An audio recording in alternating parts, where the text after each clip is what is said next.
नमस्कार, जेके अपडेट में आपका स्वागत है। मैं हूं साक्षी सबरवाल। इस समय मेरे साथ एक ऐसी शख्सियत मौजूद हैं जिन्हें हालांकि किसी भी इंट्रोडक्शन की ज़रूरत नहीं है, लेकिन फिर भी आपको बता दूं कि इस समय मेरे साथ वरिष्ठ पत्रकार सतीश वर्मा जी मौजूद हैं। सतीश जी, हमारे कार्यक्रम में आपका स्वागत है। इससे पहले कि मैं सतीश जी के साथ बातचीत आगे बढ़ाऊं, आपको बता दूं कि आज हम इनके साथ क्यों और कैसे हैं। दरअसल इनकी किताब, जिसके बारे में शायद आप बहुत पहले से जानते होंगे, पाकिस्तान की हकीकत, ये एक ऐसी किताब थी जिसने जब ये प्रकाशित हुई थी उस समय तो बहुत ज़्यादा प्रसिद्धि हासिल की थी। लोगों ने बहुत कुछ जाना था इस किताब के ज़रिए, और अब इसी किताब को साहित्य अकादमी पुरस्कार जो है वो मिला है, और ये अपने आप में एक बहुत बड़ी बात है। इससे पहले कि मैं आगे बातचीत शुरू करूं, सतीश जी, जेके अपडेट परिवार की तरफ से आपको इस पुरस्कार के लिए बहुत बहुत बहुत शुक्रिया। शुक्रिया। तो आपको मैं बता दूं कि ये किताब हालांकि बहुत पहले लिखी गई थी, लेकिन उसके बावजूद, यानी 2011 में इस किताब को लिखा गया था, लेकिन अब चूंकि इसका डोगरी अनुवाद जो है वो आया है, और इस डोगरी अनुवाद को फिर से इस किताब ने एक और सफलता गाड़ते हुए डोगरी अनुवाद ने जो है ये पुरस्कार अपने नाम किया है। तो ये एक बड़ी उपलब्धि है सतीश वर्मा जी की भी, इस किताब की भी, और इस किताब का अनुवाद जिन्होंने किया है उनके लिए भी एक बड़ी बात है। सतीश जी, इस किताब में ऐसा क्या खास था कि ये जब प्रकाशित हुई थी 2011 में तब भी बहुत खास रही, इंग्लिश अनुवाद आया तब भी बहुत खास रही, अब डोगरी में आए तो भी, ऐसा खास था क्या इस किताब में? दरअसल ये मेरी किताब मेरी 2 यात्राओं को लेकर है। पहले जब लाहौर बस चली थी तो पहली बस में मैं लाहौर गया था, जब वाजपेयी साहब गए थे, तो मैंने तब सिर्फ पाकिस्तान का हिस्सा देखा था, लाहौर पर्टिकुलर। वहाँ के लोग क्या सोचते हैं हिंदुस्तान के बारे में, जिस तरह की अफवाहें उड़ती हैं कि हमेशा हिंदुस्तान के खिलाफ प्रोपेगेंडा होता है, तो वो बातें मेरे जहन में रहीं। मैंने खबरें की अपने अखबार के लिए, राष्ट्रीय सहारा ग्रुप से जुड़ा था तब मैं। और उसके बाद जब दूसरी यात्रा मेरी हुई, उस वक्त पहली बार तो मियाँ नवाज शरीफ की हुकूमत थी, लोकशाही की सरकार। जब दूसरी बार मैं गया तब मुशर्रफ की सरकार थी, जनरल मुशर्रफ की। तो तब मैं सिर्फ पाकिस्तान नहीं, एक डेलीगेशन गया था साफमा का, उसमें सिर्फ पाकिस्तानी मीरपुर, कोटली, बाग, जो पीओके के अहम हिस्से जिले रहे हैं, उसके अलावा मुजफ्फराबाद, फिर नॉर्दर्न एरिया उसने बनाया, टर्मिनोलॉजी दिया, लेकिन वो गिलगित बाल्तिस्तान और स्कर्दुआ जो चीन से सटे इलाके, उनका दौरा किया। तो मैंने जब इस किताब को लिखना शुरू किया तो कुछ दोस्तों से बात हुई दिल्ली में, तो उन्होंने कहा ये किताब लिखोगे अगर तुम इसको नए स्टाइल से, तो मैंने कहा नया स्टाइल क्या हो सकता है? कहता है हमने आपकी मनोहर कहानियों में स्टोरी पढ़ी हैं, अगर उस शैली से लोकप्रिय होगी। तो मैंने इसको फिर फर्स्ट पर्सन में लिखा, यानी कि जो पाठक भी पढ़ेगा तो वो ये नहीं सोचेगा कि सतीश वर्मा घूम रहे हैं, वो सोचेगा मैं खुद घूम रहा हूँ पाकिस्तान में। और डोगरी की बात मैं ब्रीफ में बताऊँ, डोगरी की इसलिए कि मैं जब घर गया था तो मेरी माता स्वर्गीय माता जो स्वतंत्रता सेनानी रही, गांधी जी के साथ फ्रीडम मूवमेंट में, तारावती वर्मा, उन्होंने मुझसे कहा कि बेटा तू किताब तो हिंदी सारी अंग्रेजी ठीक लिखी है, लेकिन जड़ी कर्म भूमि तेरी वो डोगरी किताब कदों आएगी।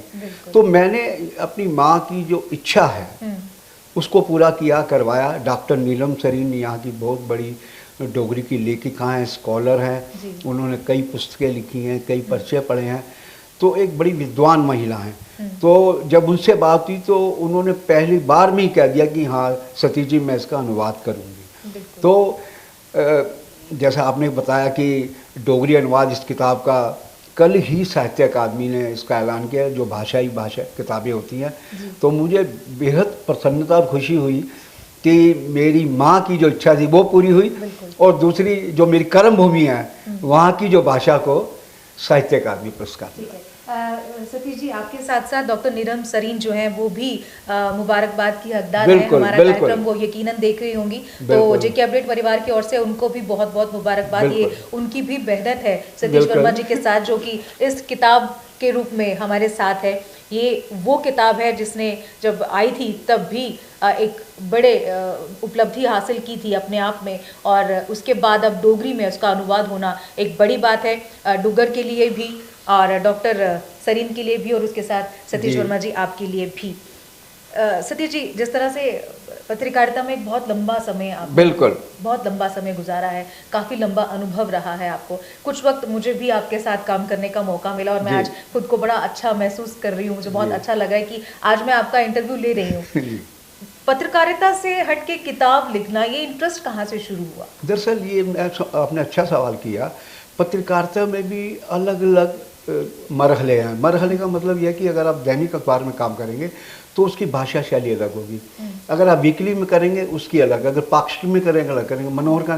तो ये कुदरत का कुछ मेरे पे नियामत रही कि मैंने डेली में भी काम किया जो सहारा में करता रहा, मैं मनोहर कहानियाँ का राइटर रहा, मेरी बड़ी कहानियाँ चर्चित हुई, लोग मनोहर कहानियाँ सत्यकथा में, माया पॉलिटिकल मैगजीन हम में से बहुत लोगों ने मनोहर कहानियों को पढ़ा होगा, सुना होगा। बिल्कुल। आज जो चैनल सोना है तो जाग जाओ, जो ये सनसनी वाले जितने चैनल है क्राइम आधारित, वो सब शैली मनोहर कहानियाँ से ली गई है। तो उसके अलावा मैंने वीकली ब्लिट्स जो आर के करंजिया साहब का अखबार था बॉम्बे का, उनमें काम किया। तो आपने ठीक कहा कि लंबा अनुभव है, लेकिन जब पुस्तक लिखने की बात आई, इसमें मैंने जो मनोहर कहानियों में जो सीखा अपने उस्ताद पुष्कर पुष्प से, तो वो विधा उन्होंने मुझे सिखाई, और उस विधा के कारण मैं ये अच्छा एक लेखक बनने की कोशिश की। अभी भी मैं अपने आप को स्टूडेंट मानता हूँ, उस्ताद नहीं मानता। तो वो शैली जो थी फर्स्ट पर्सन में मैं कहानियाँ लिखता रहा, मनोहर कहानियाँ में मेरे दिमाग में जहन में वही रहा। और मैंने सोचा, क्योंकि मेरे दफ्तर में एक बॉस ने मुझसे कहा था तुम पाकिस्तान जा रहे हो, कुछ लिखो इस पे किताब, उन्होंने मुझे इंस्पायर किया। तो मैं समझता हूँ कि कई बार होता है कि कुदरती मुंह से शब्द निकले होते हैं, सामने वाले के लिए वो एक वरदान साबित होते हैं। तो मैंने कोशिश करी कि इसको मनोहर कहानियाँ स्टाइल में लिखूँ फर्स्ट पर्सन में, और शायद इसीलिए जब पहली किताब आई वर्ल्ड बुक फेयर में इसका विमोचन, डायमंड बुक्स ने जो नरेंद्र कुमार वर्मा मालिक हैं, उन्होंने मुझे बहुत एनकरेज किया, और इसका विमोचन राम बहादुर राय हैं, इंडियन एक्सप्रेस के बड़े सीनियर पत्रकार रहे हैं, उनका एक बड़ा नाम है पत्रकारिता में, उन्होंने विमोचन किया था।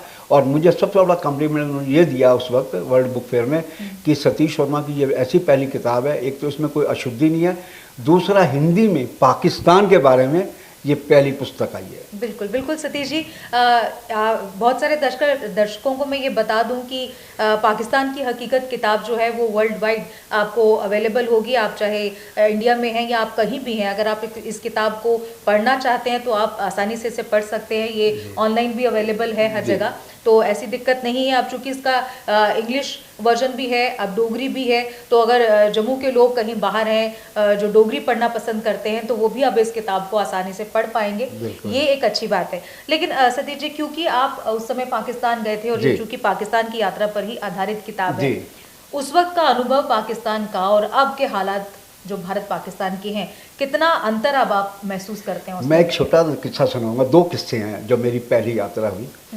मैं वहाँ होटल फ्लैटी में ठहरा था लाहौर के, जहाँ से बस चलती थी नई दिल्ली और लाहौर के बीच। तो मैं एक दिन मैंने रिसेप्शन से कहा, चूँकि होटल में फैक्स उन दिनों ये नेट का सिस्टम नहीं चला था, तो मैंने कहा यार यहाँ जीपीओ बताओ कहाँ, क्योंकि होटल वाले पैसे बहुत लेते थे पर डे। उसने बताया इतनी दूर है। तो मैंने ऑटो पकड़ा, तो मैं जैसे चला माल रोड के इलाका दी माल लाहौर का, तो मुझे ऑटो ड्राइवर कहता है, पठान कहता है जी पीछे से कोई वो डिपर मार रहे हैं मोटरसाइकिल पे, रोकने का इशारा कर रहे हैं, तो क्या करूँ? मैं कह रोकिए। अच्छा, मेरी ये आदत रही है, मैं जब भी विदेश में गया मैंने अपने जैकेट जो कहते हैं बंडी कहते हैं, उसमें मैंने पासपोर्ट वीज़ा सब रखता हूँ। तो मैं एक सेकंड में समझ गया कि ये मुझे पकड़ घेरेंगे। अब पाकिस्तान जैसे मुल्क में आदमी की गिग्गी बन जाती है, वो कुछ कह भी नहीं पाता। लेकिन मैं जिस इष्ट को मानता हूँ उसको मैंने याद किया, तो अंदर से आया कि सतीश वर्मा तूने मरना है, बिना बोले भी मरेगा और बोल के भी, तो बेहतर है बोल ले, शायद बच जाए। तो मैंने बड़ा जोर से शाउट किया, मैंने क्यों तंग कर रहे हो, पंजाबी में। तो उधर से कोई लड़के गुजर रहे थे पाकिस्तानी, तो उन्होंने कहा क्या हो गया भाईजान, क्या हो गया? मैंने कहा मैं इंडिया से आया हूँ, प्राइम मिनिस्टर बोल लाहौर बस ये वो। तो वो दो लड़के थे, वो कहता है छोड़ना इंडियन है, कहता है इंडियन ठीक है, पंजाबी पर आए। आप देखिए लैंग्वेज कैसे जोड़ती है। बिल्कुल बिल्कुल। मैं कहता हूँ वो लड़के अगर नहीं रुकते तो मैं ना किताब लिख पाता, पाकिस्तान में सरबजीत की तरह किसी जेल में पड़ा सड़ रहा होता। तो मैं समझता हूँ कि उस टाइम हिम्मत करी। मुझे इसका तब ज्ञान हुआ जब मैं वापस आया, तो वहाँ जो बागा पे काउंटर बैठे हुए बताना होता है फार्म भर के कि हम अपने मुल्क में आते, तो वहाँ काउंटर बैठा बाबू कहता है वर्मा, वो मेरी तरफ नहीं देख रहा, फार्म भर कहता है वर्मा साहब परसों लाहौर में क्या हुआ था आपके? तो मैं भूल भाल गया था, मैंने क्या हुआ था? कहता कमाल है, आपको एजेंसी उठा रही है ISI, आप हल्के में। कहता है आपने उसकी रिपोर्ट फ़ौरन MHA में दे दी थी, गृह मंत्रालय में रिपोर्ट दी थी। एक तो किस्सा ये, एक किस्सा और भी नहीं बताऊँगा। मैं जब फैक्स कराने पहुँचा काउंटर पे, तो वहाँ पर लाइन लंबी लगी थी, पाकिस्तानी बैठा था मुझसे, वो सबसे कह रहा था भाई जाओ जाओ मशीन ख़राब है। तो लोग खिसकने शुरू हो गए, मैं वहीं खड़ा रहा। तो मुझे पंजाबी में कहता है लो जी ये नवाब ने हिल ही नहीं रहे। तो मैं मुस्कुरा के फिर मैंने कहा भाई इंडिया से आया हूँ, मुझे खबर भी नहीं है। उसने चुप करने का मेरे को पास बुला लिया, मशीन ठीक करी उसने। मतलब उसका मैं व्यवहार देख के हैरान था कि अपने बंदों को उसने मना कर दिया, लेकिन इंडियन जानने के बावजूद मेरी ना केवल खबर फैक्स करी बल्कि मुझे बैठ के चाय पिलाई, मुझसे देश भारत के कई नेताओं के बारे में जानकारी ली, कैसे हैं हम सुनते हैं रेडियो टेलीविज़न पे। तो कहने का मतलब पाकिस्तान का वो चेहरा भी है जिसके बारे में एक आम प्रोपेगेंडा होता है कि सारे पाकिस्तानी बदमाश है। ऐसा नहीं है, ये सब एजेंसियों के खेल है। एजेंसी ही और या वो एलिमेंट है जो जिन्हें हम कट्टरपंथी कहते हैं, जैसे आतंकवादी हैं, ये सारा फंडा उनका है। अच्छा सतीश जी, और ये तो किताब की बात हो गई कि पाकिस्तान की हकीकत को लेकर। इसके अलावा भी मैंने सुना है कि आप कश्मीर से जुड़ी एक किताब भी आपकी है, उसके बारे में भी जानना चाहूँगा। एक किताब मेरी कश्मीर एक अंतिम जंग आई थी। इस किताब को भी नई दिल्ली के बड़े पब्लिशर डायमंड बुक्स ने पब्लिश किया था, नरेंद्र वर्मा जी ने, और वो किताब भी काफ़ी लोकप्रिय हुई। अब उसका अंग्रेजी रूप आ रहा है, रूपांतर शायद नवंबर-दिसंबर में आएगा, लेकिन अपडेट के साथ आ रहा है, क्योंकि 2013 में तक ये टूटी नहीं थी 370 और 35 से, और जो तमाम बाद में डेवलपमेंट हुई है मोदी सरकार ने किए, विकास हुई है वो, तो उसमें अपडेट के साथ आ रही है। और जो पब्लिशर बता रहे हैं उनको बड़े फ़ोन आ रहे हैं कि किताब कब आ रही है सतीश वर्मा की। उसके अलावा एक दो किताबें और मैं शुरू करने जा रहा हूँ कि राजनीति का भ्रष्टाचार और कश्मीर नामा, ये 2 किताबें मैं और शुरू करने जा रहा हूँ। बहुत खूब। तो अपने दर्शकों को बता दूं कि सतीश वर्मा जी द्वारा लिखी जो किताबें हैं वो बिल्कुल हूबहू आपको ऐसे ही लगेंगी जैसे आप खुद उन्हें लिख रहे हैं या खुद ही आप उन बातों को सुना रहे हैं। और जिस तरह से इनका लंबा अनुभव रहा है, हर बात में गहराई तक जाकर उस बात को लाना सामने, ये एक खासियत इनकी हमेशा से रही है। और मैं उम्मीद करती हूँ सतीश जी की अब इसके अलावा भी आपकी जो किताबें आएँ वो इसी तरह से एक के बाद एक सफल होती जाए, उन्हें सफलता हासिल मिलती रहे। फिलहाल आपको एक बार फिर से बहुत सारी बधाई, डॉक्टर सरीन को भी बधाई कि इस किताब ने जहां डुग्गर को प्राउड फील करवाया है, आपके जो एफर्ट्स थे वो सामने आए हैं, तो अपने आप में ये एक बड़ी बात है। एक बार फिर से आपको बहुत सारी शुभकामनाएं। आपको भी साक्षी जी और जेके अपडेट दोनों को बहुत बहुत धन्यवाद और मुबारक कि इस खुशी के मौके पर आपने भी इसमें भागीदारी की। Thank you. इसी के साथ मुझे दीजिए इजाजत, नमस्कार। जेके अपडेट रहे हमारे साथ। अगर आप ये वीडियो YouTube पर देख रहे हैं तो हमारे YouTube चैनल को सब्सक्राइब करें और बेल आइकन को क्लिक करें। अगर आप ये वीडियो Facebook पर देख रहे हैं तो हमारा Facebook पेज लाइक जरूर करें। For advertisement please contact 7051091811।